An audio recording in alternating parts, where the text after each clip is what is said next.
Let's go through all the settings on the right-hand side of the screen.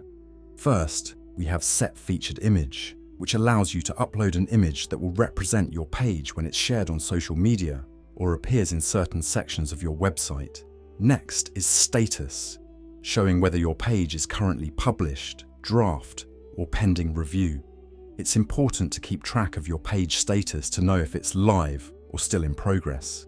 Under Publish, you can see the exact date and time when your page was published, or schedule it for the future. Perfect if you want your content to go live at a specific time. Then there's the Link setting, which is the permalink for your page. You can customize it to make it short and descriptive. The Author section lets you change who is credited for creating this page, useful if multiple people contribute to your site. The Template setting allows you to choose a specific layout for your page, depending on what your theme offers. This helps maintain consistent design across different pages. In Discussion, you can enable or disable comments. For most static pages, you'll probably want to leave comments off. The Revisions section shows you how many times the page has been edited. You can click here to view and revert to an earlier version if needed. Next, we have Parent and Order. You can arrange your pages into a hierarchy by setting a parent page.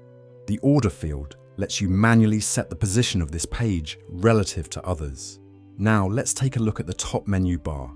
On the left, you'll see the WordPress logo, which will take you back to the dashboard. Next to that, we have the Add Block button, represented by a plus icon.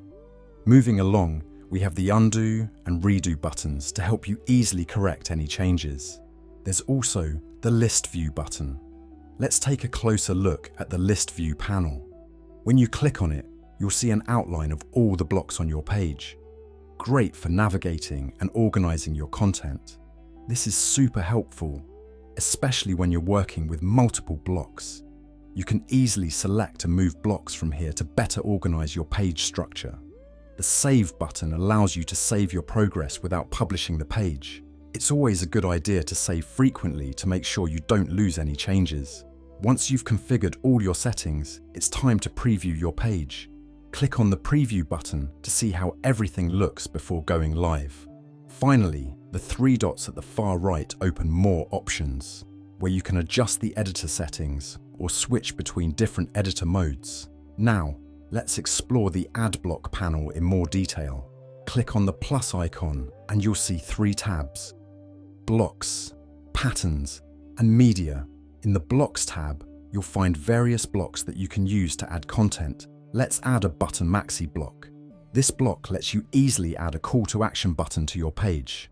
Just click on it and you can customize the text, color, and style as you like. Subscribe for more tutorials. Like and share.